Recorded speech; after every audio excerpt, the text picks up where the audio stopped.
We've been married for 3 years, yet my wife has always refused to be intimate with me. On our divorce day, she tearfully wished me happiness with my true love. I was completely baffled what true love. Then she said miserably after being her stand-in for 3 years, it's time for me to exit the stage. I kept looking over the drafted divorce papers, unable to muster the resolve to hand them to Isabella. I had secretly loved her since high school, and eventually my dream came true when I married her. Yet after 3 years of marriage, she always kept me at arm's length, let alone sharing a bed. I realized this relationship might be shackles to Isabella, and no matter how reluctant I was, I should let her go. Thinking of this, I gritted my teeth and walked out with the divorce papers in hand. I happened to bump into Isabella coming my way, and the papers in my hand scattered across the floor instantly. Her stunning face remained as cold as ever, her gaze toward me, still carrying that familiar indifference. I hurriedly crouched to pick them up, but she snatched them up before I could. When I looked closely, her eyes actually revealed a sorrowful expression, and the hand holding the divorce agreement was trembling slightly. When she raised her eyes to look at me, again her gaze was filled with a complexity and conflict I couldn't comprehend.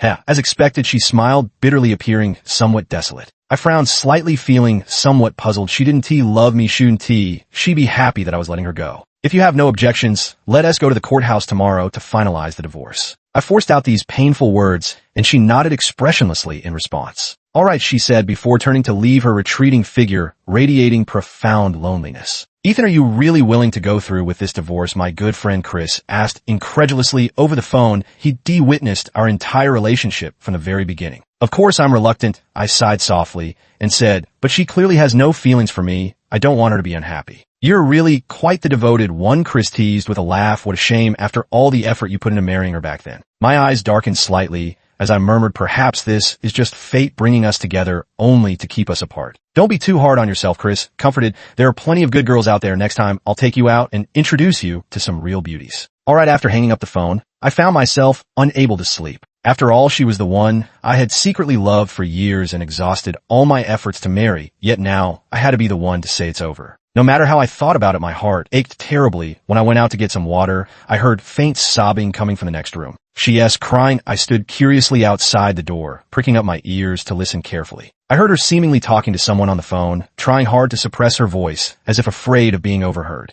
I don't want to get divorced, what should I do? But he doesn't love me at all in his heart. I'm so unwilling. Her voice grew fainter, and my frown deepened along with it. From the sound of it, she doesn't seem to want a divorce, but why?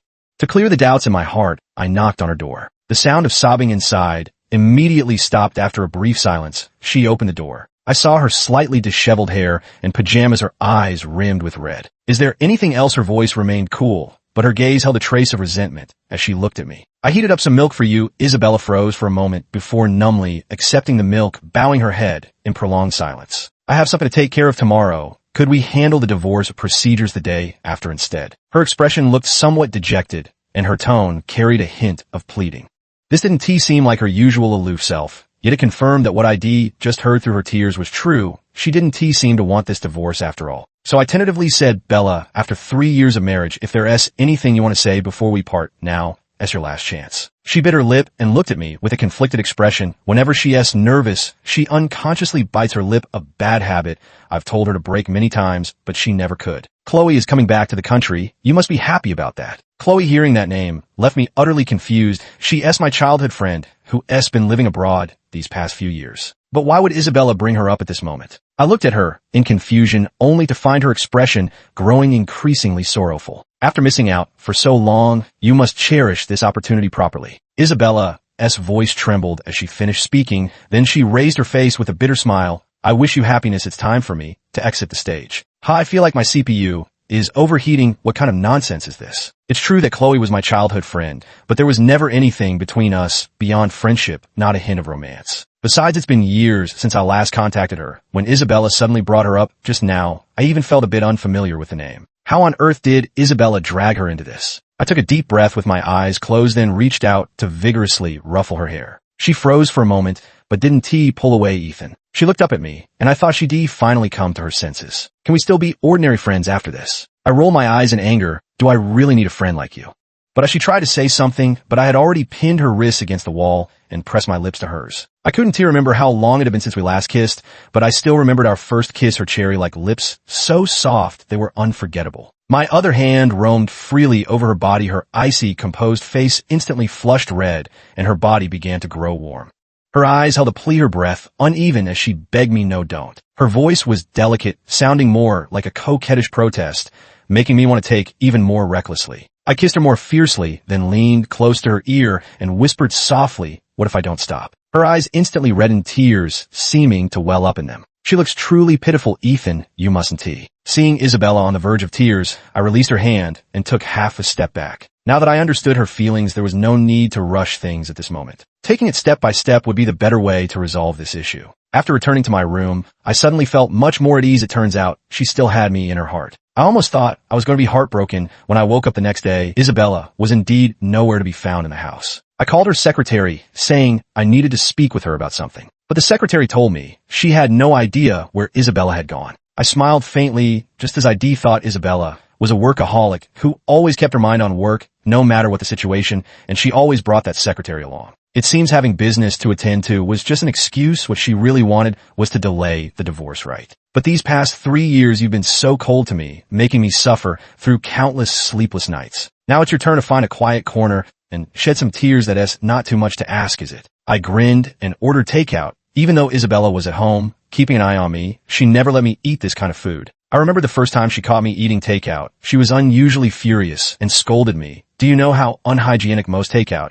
is? What if your stomach problems flare up again?" Hearing this, I scratched my head helplessly. I'm home alone today, and I don't know how to cook. "If you're hungry, you could told me," she said, giving me a concerned look before rushing into the kitchen without even changing her clothes. Before long, the aroma of the food made my mouth water. This was the first time I'd seen Isabella cook, and I never expected her to have such surprisingly good culinary skills. "A high society lady like you, do you usually need to cook for yourself?" I looked at her in surprise. She replied calmly, "Of course not, I learned it specially." I never expected Isabella to be so passionate about culinary studies. Her interests truly span a wide range. "You're amazing. Every time I try to cook, I nearly blow up the kitchen." "I know," she replied out of the blue, leaving me utterly bewildered. What surprised me even more was that I never told her my favorite dishes, yet everything she prepared turned out to be exactly what I loved. The aroma was so enticing that I couldn't help but wolf down my meal. Between mouthfuls, I sighed with admiration. Now, I finally understand the saying, the way to a man's heart is through his stomach. If I could eat such delicious food every day, I'd feel like the happiest person in the world. Isabella laughed happily upon hearing this, her cheeks flushing pink. She said softly, "If you want, I can." I mumbled as I swallowed the delicious food in my mouth, then finally looked up at Isabella. "What did you say?" Her eyes dimmed instantly as she shook her head lightly. "Nothing. I was just talking nonsense." The weather was lovely that day, with occasional breezes drifting through the window.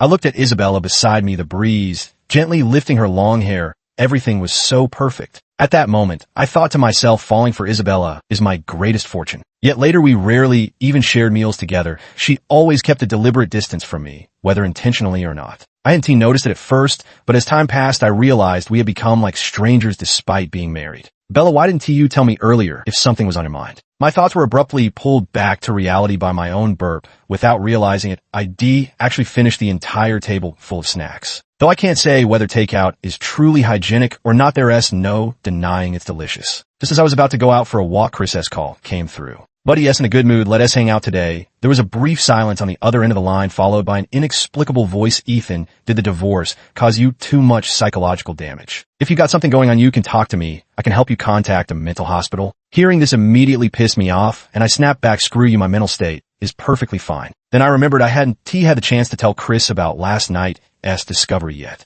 "Ethan, aren't you supposed to go to court for your divorce today?" Chris's tone immediately became more serious, sounding somewhat cautious at that moment. "That's right, but I hadn't even finished speaking when he urgently interrupted me." "Ethan, guess where I am," Chris said. Excitedly, "I saw Isabella at the airport." I froze for a moment upon hearing this. What business did she have at the airport? Could it be that she was taking a flight to avoid finalizing our divorce? She asked the CEO of a major corporation.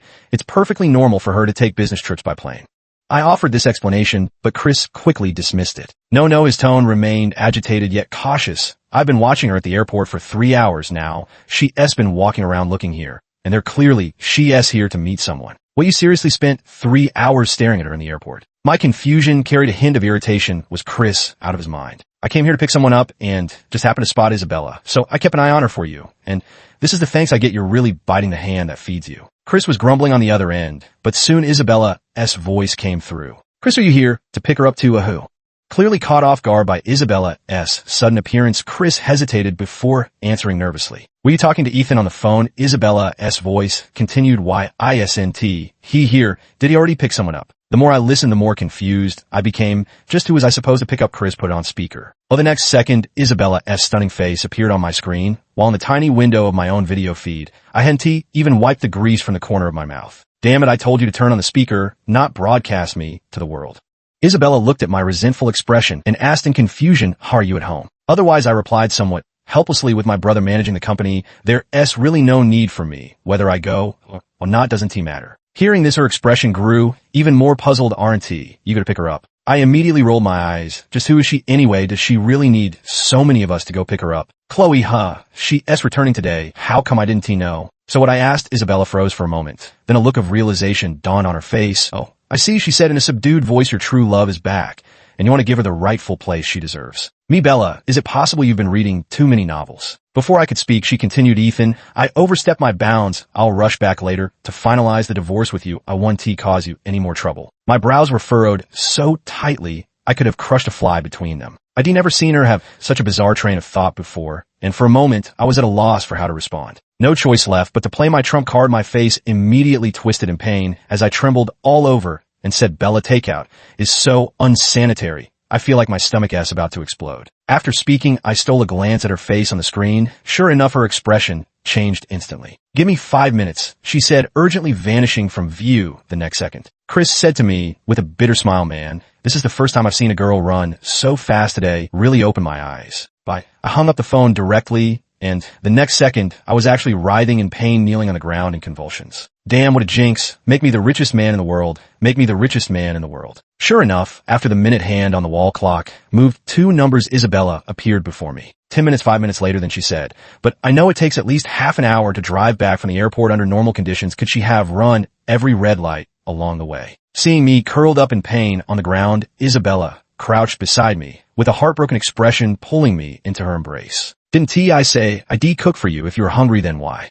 She stopped mid-sentence, her eyes filled with nothing but worry and tenderness as she looked at me. Bella, I miss you. It hurts so much. Only when I'm sick do I get to see. Isabella's eyes filled with heartache. She would take meticulous care of me, and only during these moments did I feel she was truly my lawfully wedded wife. Wait a moment, I'll get you some stomach medicine. Ever since learning about my gastro problems, relevant medications would always appear around the house, as if by magic. It's just that my diet has been strictly controlled by Isabella all along, so there has been almost no recurrence in these 3 years. After taking the stomach medicine, I felt much better. But she still insisted on taking me to the hospital and only relaxed after seeing the doctor put me on in 4 drip. Placing a cup of warm water by my bedside, she said with tender concern, Ethan, didn't you promise me you'd stop eating takeout? You don't know how serious your stomach condition is, do you? As she spoke, she sighed and murmured softly with her head lowered, I hope she'll take good care of you in the future. She kept talking, the worry and heartache never fading from her face. Seeing her so completely different from before, my heart unexpectedly swelled with joy. Bella cares about me, and it feels wonderful to be cherished. Seeing that I didn't respond, she stood up as if to leave. I quickly reached out and grabbed her wrist. She turned back looking at me with surprise, yet I clearly saw delight in her eyes. We gazed at each other for a long time until her cheeks flushed red once more. Bella, do you actually like me, or not? I wanted to ask this question for so long, but never dared to voice it before. Perhaps from the very beginning, I convinced myself Isabella didn't love me, that she was only bound to me by force. Ours was an arranged marriage between families. One, I begged my father and eldest brother to arrange for me. Isabella trembled slightly at my words, her eyes revealing complicated emotions. Her lips quivered slightly as if hesitating to speak. We remained in tense silence for what felt like an eternity before I finally heard her whisper, I like, no, I can't like. Can't, why can't she? I immediately furrowed my brows. Was there someone forbidding her from loving me in this marriage? I threw off the covers and stood before Isabella, looking her straight in the eyes as I said earnestly, who is stopping you from loving me? You can love me, Bella. I told you you can. Isabella's expression instantly shifted to panic, and as she tried to retreat half a step, I wrapped my arm around her waist. My kiss naturally landed on her lips. She struggled slightly, only managing to murmur a few words through parted lips. Ethan, I. Bella, I like you. Hearing my confession, her struggling ceased, and she allowed me to claim her lips. Just then the hospital room door was pushed open. Chris walked in, took one glance, and couldn't help but cough a few times before hastily retreating to close the door. Sorry to disturb you, but before he could close the door, a girl's voice sounded again from behind. What's wrong? Isn't this the right ward? As she spoke, Chloe slowly walked in after years apart. She looked even more beautiful, every movement exuding grace and elegance. Ethan, I'm back, Chloe. I called out softly, and she walked straight toward me. Just like when we were children, she reached out to touch my face. Ethan, you're being disobedient again. Aren't you? You need to behave and eat properly. Seeing this, I quickly dodged and glanced at Isabella beside me. She took half a step back, looking somewhat helpless in her eyes. We might have just been playing around. But Chloe's sudden outburst somehow made Isabella seem like the outsider. My heart ached, and I took her hand to introduce her. Thank for your concern. Let me introduce. This Ms. Isabella, the newly appointed CEO of the group. Chloe smiled gracefully and extended her hand toward Isabella. I've long heard of your reputation. Thank you for taking care of Ethan while I was away. Isabella trembled slightly, the usually formidable businesswoman now appearing utterly at a loss. She glanced at me, and Chloe, her eyes filled with brokenness, her face etched with desolation. Finally, she extended her hand and shook Chloe's gently. Hello, I should be going now. With that, she turned to leave without looking back. Seeing this, I immediately grabbed her hand and pulled her into my embrace. Darling, where are you in such a hurry to go? Let me come with you. What did you just call her? Chloe frowned slightly, looking at me with surprise in her voice. I straightened up and declared proudly, Isabella and I got married 3 years ago, so we're legally husband and wife now. I've made it perfectly clear. Surely you know your place now, Chloe. Isabella didn't struggle in my arms or make any remarks after hearing what I said. I could only feel her rapidly beating heart and the scorching gaze she fixed upon me. At that moment, Chris also came over to help explain. Yeah, they've been married for so long, didn't you know? Seeing Chloe still frozen in place, Chris reached out and gently tapped her arm with his finger. That's okay, you weren't at the wedding back then, but your good wishes were enough. Chloe frowned and asked him, what do you mean? You're welcome to make up for it with a big gift now.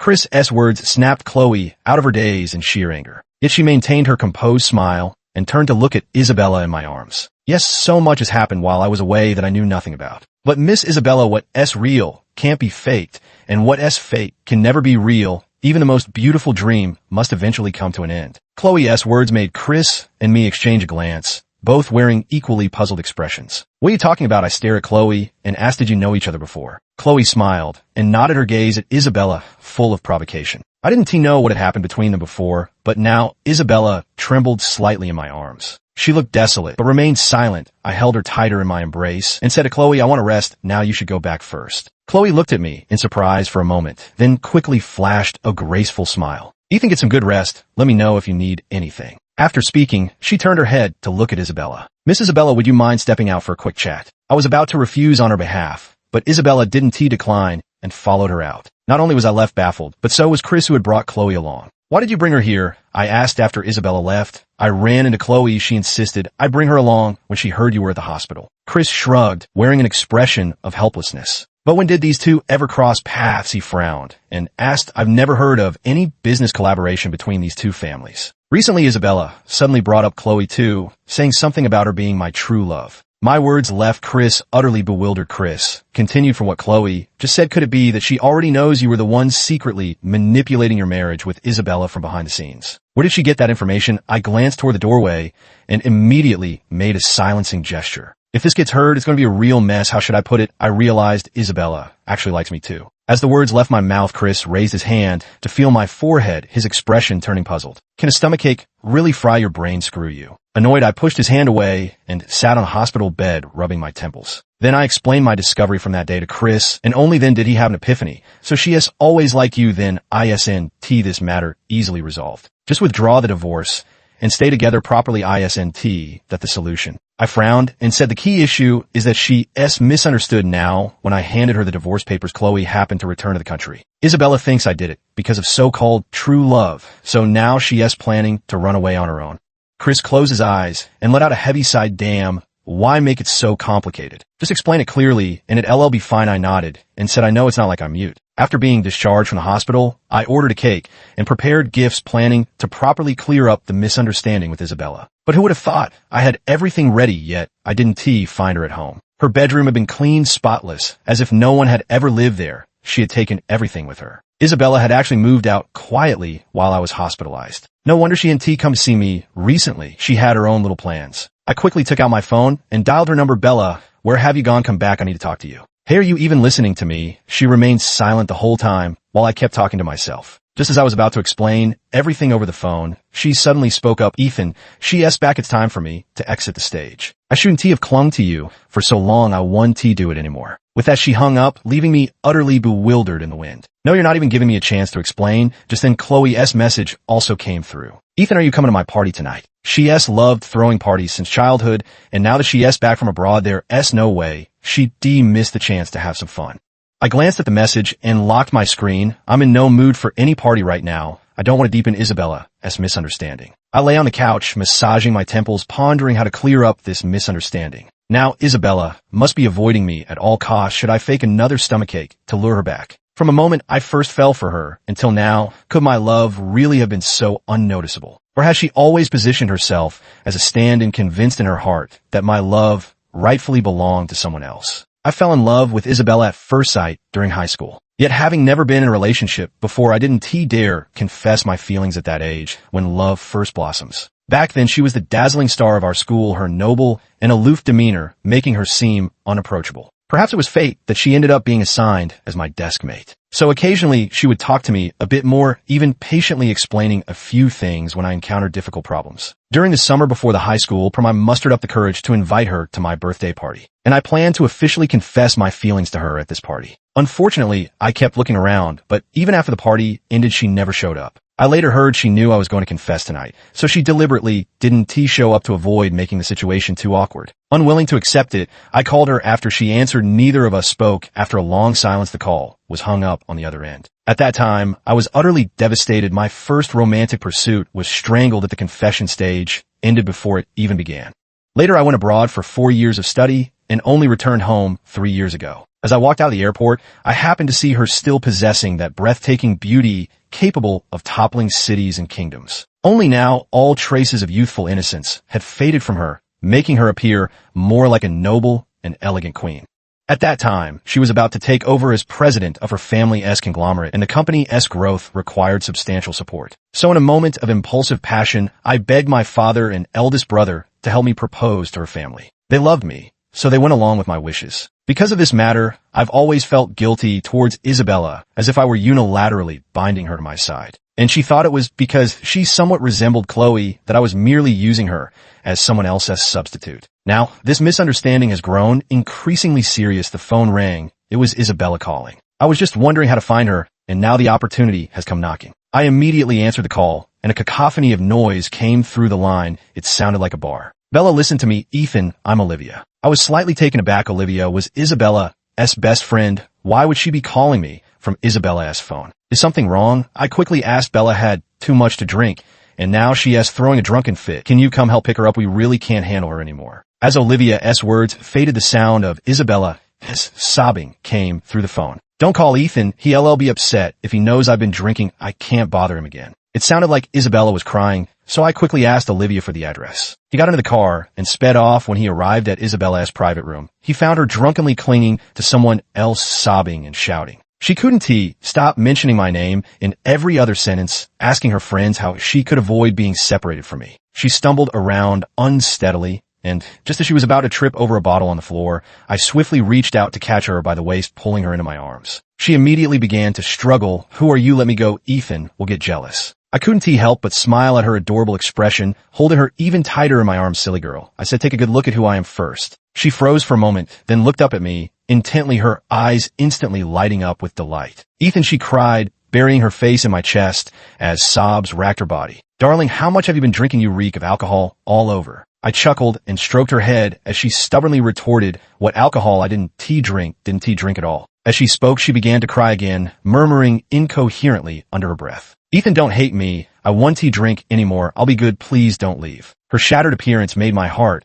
ache unbearably. I whispered softly in her ear, all right, I won't leave. I'll stay by your side always. At that moment, Olivia also walked over and gave Isabella a helpless glance. Ethan, she's been drowning herself in alcohol ever since she got here. If you'd arrived any later, there might have been real trouble. I apologized, gratefully sorry for the trouble. I'll treat you to a meal when I get the chance. With that, I helped Isabella walk out, only to spot a familiar figure in the lobby on the first floor. Chloe, at the sound of this name, Isabella, in my arms, trembled slightly as if suddenly sobering up. Ethan, so this is why you weren't replying to my messages. You were secretly planning a surprise for me. What gift did you bring me? Chloe smiled at me, seemingly oblivious to Isabella standing beside me. Nothing, I just came to pick someone up before I could finish. Isabella wriggled out of my arms and stumbled away. Ethan, what's wrong with Miss Isabella? She looks rather disheveled. As Chloe reached for my hand, I dodged her and rushed off in the direction Isabella had fled. I'm here to take Isabella home. You all have fun.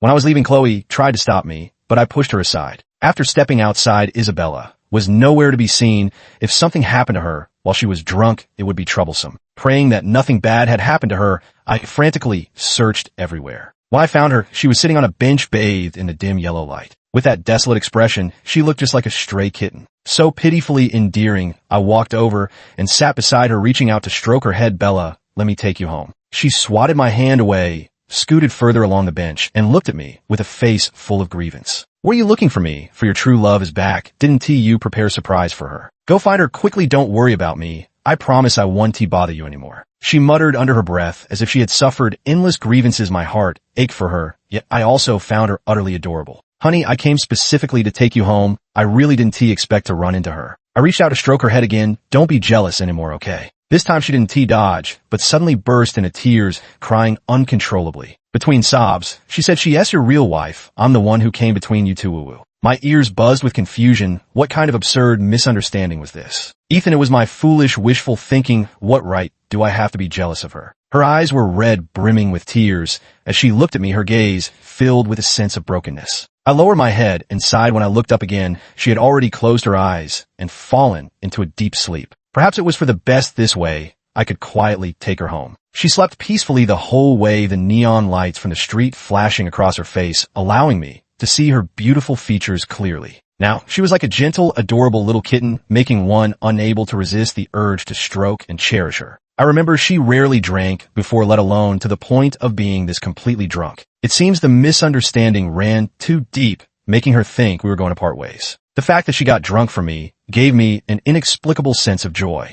The car stopped at the doorstep, and she opened her eyes at that moment, peering blearily through the window at the outside. Instantly irritated, she puffed her cheeks and said to me, "What are you bringing me here for? This isn't my home anymore. I want to go back to my own place. Let us not contact each other anymore." She unbuckled her seatbelt and opened the car door to leave. But how could I let her go? I immediately got out of the car, walked around to her side, then scooped her up in my arms like a princess and carried her back into the house. "Bella, this is our home. There's no yours or mine here." She froze for a moment, then stopped struggling and let me gently place her on the sofa. I made her a sobering honey lemon water and placed it on the table in front of her. "Drink this first, sober up a bit, then I have something to tell you." She held the cup and stared blankly for a while before slowly turning to me and asking, "Ethan, why are you still so nice to me?" She. "Oh, I get it, is it? Because we're not divorced yet. Don't worry, we'll get the divorce certificate first thing tomorrow morning. I won't delay you any longer." Before she could finish speaking, I had already pressed my lips against hers. She seemed completely unprepared for my action, taking a long moment to process it before beginning to struggle. "Ethan, no you can't," but I kept kissing her relentlessly. No matter how she struggled, it was futile. After a few minutes, I finally stopped and looked in her eyes, saying, "Bella, we're not getting divorced. I love you so much." "What did you say?" She looked at me in disbelief, her eyes reddening as tears began to fall again. "I said I love you, Bella, but I'm not." She wanted to say she was just a replacement, but I didn't let her finish. Instead, I picked her up and carried her straight back to the room. After throwing her onto the bed, she looked at me with slightly panicked eyes. "Ethan, are you sure about this? Who do you really love? Take a good look and see who I am." I loosened my tie while moving closer to her. "It's not me who's drunk. Do you really think I can't tell who you are?" I reached out to pinch her chin, bringing my face close to hers as I exhaled against her cheek. "The one I've always loved is you, Isabella. From high school, I fell for you at first sight from beginning to end. It's always been you I loved. You're not anyone's replacement. You're my one and only." Tears glistened in her eyes, and the next moment our lips met, followed by an endless tangle of passion. The emotions suppressed for 3 years were completely released that night. She let me take endlessly, responding eagerly until we were both exhausted. "Ethan, I love you too." When I woke, sunlight streamed through the window onto my face. Isabella nestled in my arms with a smile at the corners of her lips. Perhaps my gaze was too intense, for she slowly opened her eyes at that moment, and our eyes met. Her cheeks instantly flushed crimson, and she buried her face in the blanket. "Ethan, my heart was shattered when you handed me the divorce papers that day." Her tiny voice emerged from under the covers. "I thought Chloe was coming back the next day, and you choosing to divorce me at that moment only confirmed my suspicions. I reached out and ruffled her hair, saying, silly, why on earth would you think you were someone else's replacement? Wasn't my love for you obvious enough? Isabella froze for a moment, then looked up at me intently. The day I invited you to my birthday party, I was already prepared to confess my feelings to you. Unfortunately, you didn't show up that day. I heard from others that you were afraid publicly rejecting me would embarrass me, so you chose not to come. Upon hearing this, Isabella sat up, excitedly, her eyes widening, as she said, I did go that day, but I ran into Chloe before I could even enter. I frowned. Isabella bit her lip and said softly, she stopped me and told me that you hated me very, very much, and that you only invited me here to humiliate me in front of everyone. That green tea bitch. I gritted my teeth and punched the pillow, looking at Isabella. As I said, all my friends know I like you, only you don't. But you wrote her a love letter. She showed it to me. Isabella seemed to recall that night, a desolate expression crossing her face. From that moment on, I knew you had a childhood friend, but since she went abroad, you just found me to be her substitute. So when she came back, it was time for me to leave the stage. I frowned and thought for a moment, then remembered that I had indeed written a love letter, intending to give it to Isabella to see her reaction. I did write a love letter, but I lost it later, and I remember it was T-signed at the time. Isabella rolled her eyes and said, the handwriting is indeed yours, but the characters for Chloe didn't quite look like yours. I just didn't pay much attention at the time. Having said that, she lay back in my arms again, stretching out her hands to hold me tightly. That day should have been a joyous occasion where two people who liked each other came together, a mutual affection that would ultimately unite them as partners. Yet someone had to appear in the middle, forcibly severing this destined connection. I can imagine how heartbroken Isabella was that day, walking toward me with a girl-less affection in her heart, only to be told she was just a replacement. She didn't even dare to come and ask me directly, afraid that hearing the answer from my own lips would shatter her completely. Gently stroking her head, I said earnestly, Bella, you're the only one in my heart. The person I've always loved is you. Ethan, do you know how terrified I was that you might hate me? I shook my head and said I could never hate you, not ever. But that day, when I called you, why didn't you ask me anything? Isabella bit her lip and said, that night when I returned, I called you, but it was Chloe who answered the phone. I was stunned. I didn't know about this. I might have been too busy drinking with others that day. And since Chloe grew up with me, she naturally knows the passwords I usually set. Did she say anything to you? Isabella said, somewhat sadly, she told me not to disturb you anymore, that you two would go abroad together, settle down there, get married, and spend your lives together. Not long after that, you really did go abroad, and this time it was for 4 years. I smacked my forehead and said helplessly, after graduating high school, of course, I went abroad to attend university. Damn, that scheming bitch. Actually, after you went abroad, I often thought of you. So I secretly went to see you many times. But I only ever watched from afar, never daring to disturb you. Over time, Isabella had come to know exactly when and where I would frequently appear. She said those plane tickets stacked up would be as tall as several dictionaries, and now she has kept them all as treasured mementos. I sighed, my heart aching for Isabella's love that could only be hidden deep within. Bella, did you have a relationship during your freshman year? I asked. Isabella froze for a moment, her face full of bewilderment. No, I didn't. That never happened. That is strange. When I was studying abroad, someone sent me a photo of you with a boy. They said he was your boyfriend, I said, as Isabella looked puzzled, digging out the photo from back then. It was precisely because of this incident that I completely let go of this affection. This is the senior who led us in the project. This group photo was taken when the project was completed, and he happened to be graduating, so he took a separate photo with each of us. He and his girlfriend had a 7-year-long relationship, and they got married shortly after graduation. Their love was the envy of so many people. I nodded, realizing it had all been a misunderstanding. So, without a doubt, this photo must have been sent by Chloe. She went to great lengths to try to break us up. Why on earth did this happen? Fortunately, our fate remained unbroken, and our chance encounter 3 years ago led us to the wedding altar. Although this misunderstanding persisted for a full 3 years, the good thing is that we always stayed together through it all. Did she say something to you that day which made you move out of my place? So suddenly, I asked. Isabella nodded and replied, yes. She said the one you love is her, and I was just a replacement now that she's back. She told me to know my place and leave on my own. The green tea bitch was right beside me all along. I was so furious I could die, but Isabella kissed me on the lips. It's all my fault. Every time I heard others' words, I start overthinking and never ask for your thoughts. I gently stroked her head and said softly, it's not your fault. She's the one who is wrong.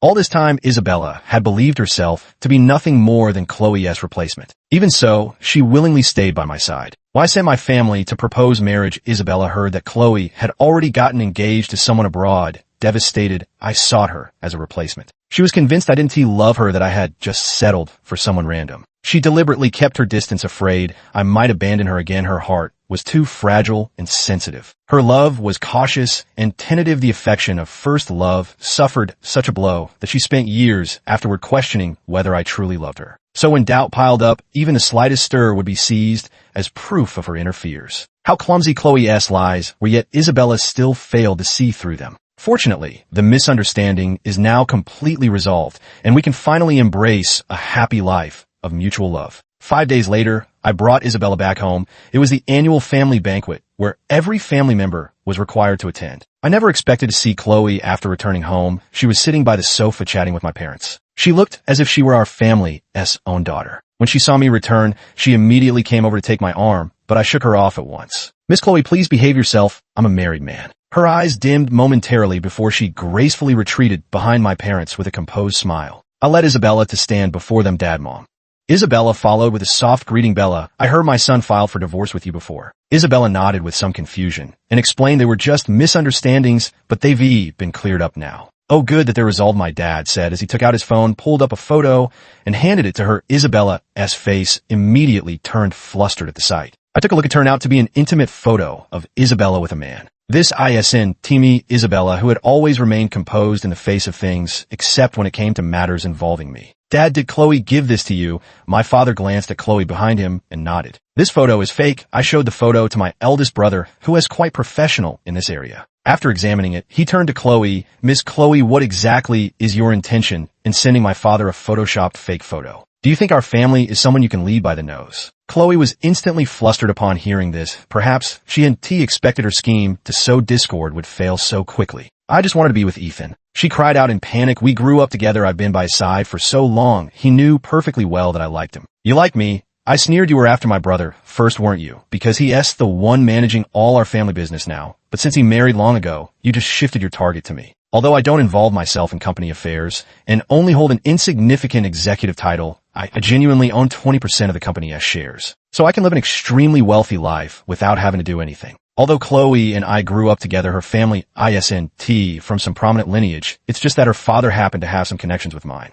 Since childhood, she has dreamed of marrying into a truly wealthy family to become a rich housewife, though of course her ambitions don't stop there. If she could take me down, she even wanted to take control of the entire family conglomerate when the time was right. Now Chloe's actions have provoked public outrage, so her family has permanently lost our family's support. After withdrawing our investments, their financial chain collapsed instantly. While her family was busy with bankruptcy liquidation, I had already taken Isabella on a global honeymoon trip. Sitting in the hot air balloon, I held her hand tightly. "Bella, this time, I finally didn't miss you again." The end.